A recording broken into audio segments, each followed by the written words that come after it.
बिस्मिल्लाहिर्रहमानिर्रहीम। अस्सलामु अलैकुम मेरे प्यारे पाकिस्तानी भाइयों, आपसे अल्तमास है कि आप मेरे चैनल को सब्सक्राइब और वीडियो को लाइक और शेयर करें। बहुत शुक्रिया।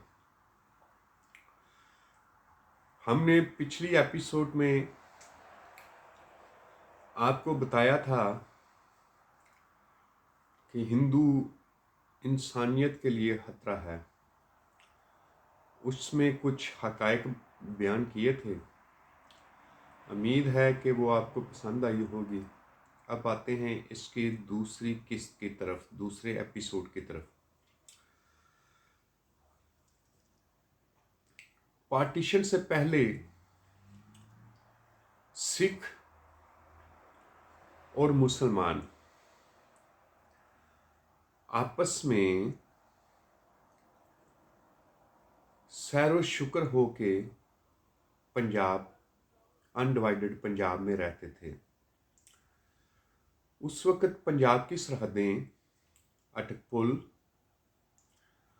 और दिल्ली, हरियाणा, ये सब पंजाब दिल्ली तक जाती थी, और हरियाणा, हिमाचल प्रदेश, उत्तराखंड के कुछ इलाके, और अब मौजूदा इंडिया का पंजाब और पाकिस्तानी पंजाब।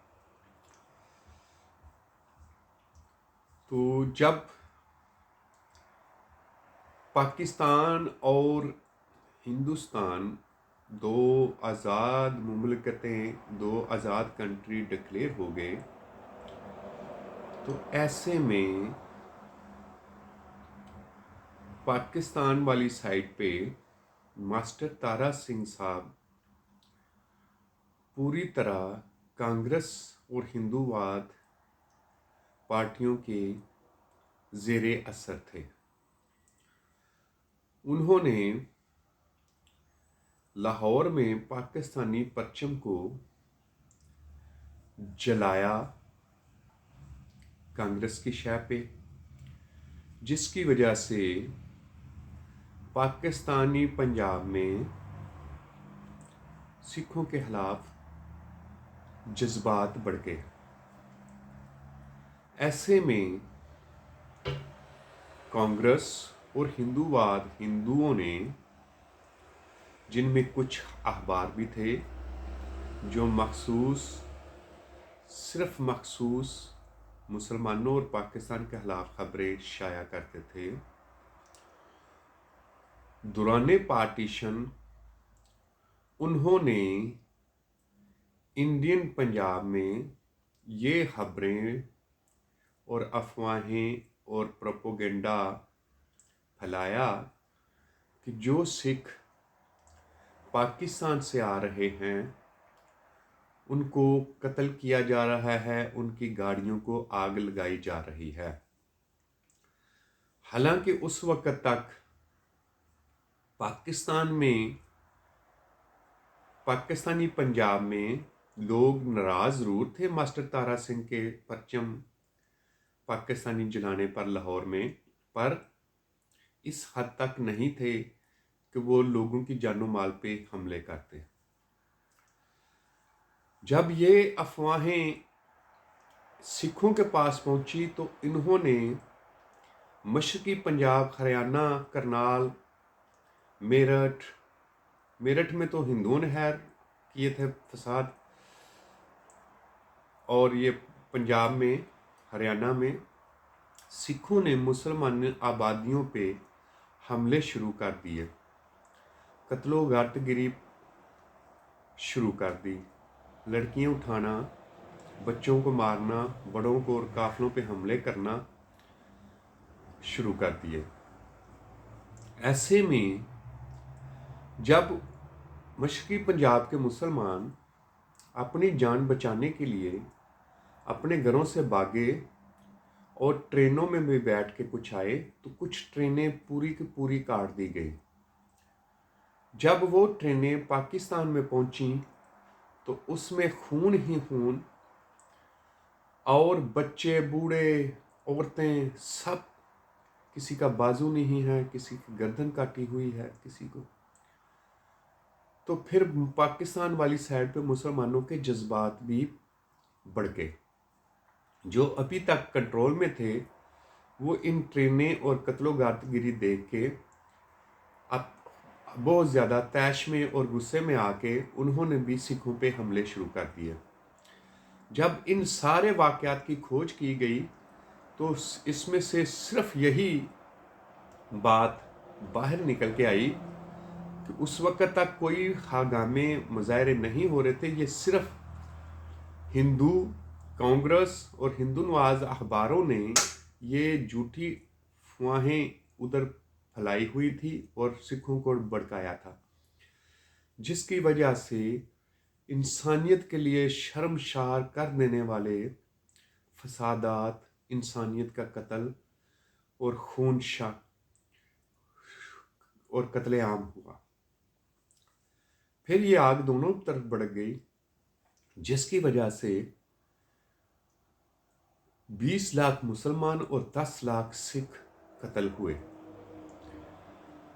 अगर उस वक़्त भी माहिरीन और अच्छे पढ़े लिखे लोग ये समझते हैं कि उस वक़्त भी पढ़े लिखे लोग जैसा कि मास्टर तारा सिंह और कुछ और सिख लीडरान अगर थोड़ी सी तहकीकात कर लेते या भड़कावे में ना आते तो शायद इतने बड़े सानहे से बचा जा सकता था।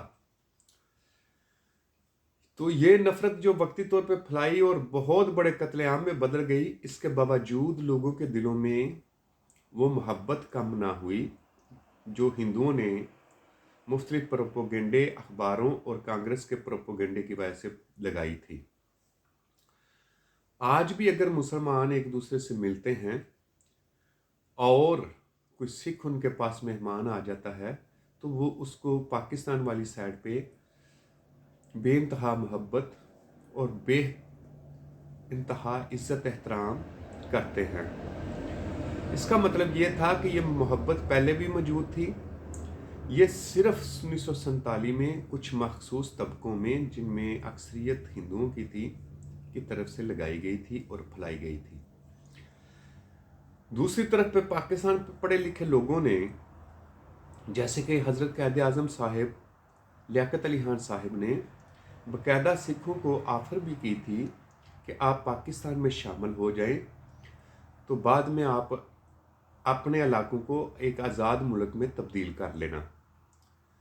लेकिन मास्टर तारा सिंह और बलविंदर सिंह ये पूरी तरह कांग्रेस की मुट्ठी में थे, तो इन्होंने इस ऑफर को इनकार कर दिया।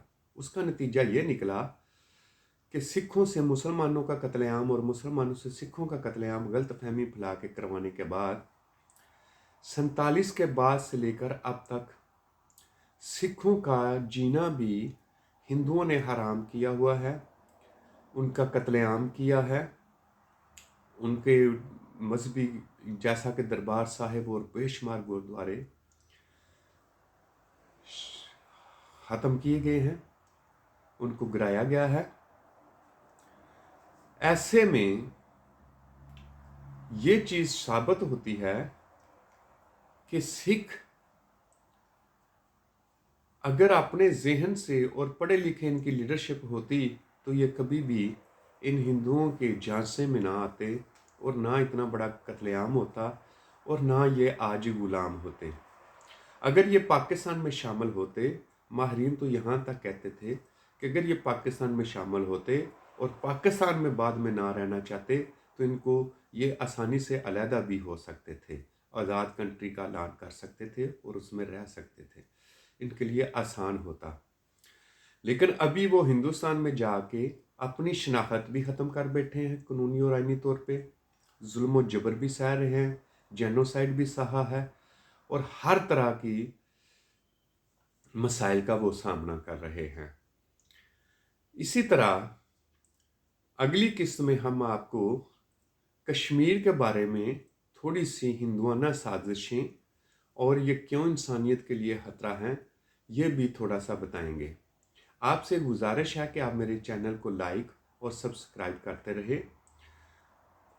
बहुत शुक्रिया। पाकिस्तान जिंदाबाद, इमरान खान पाइंदाबाद।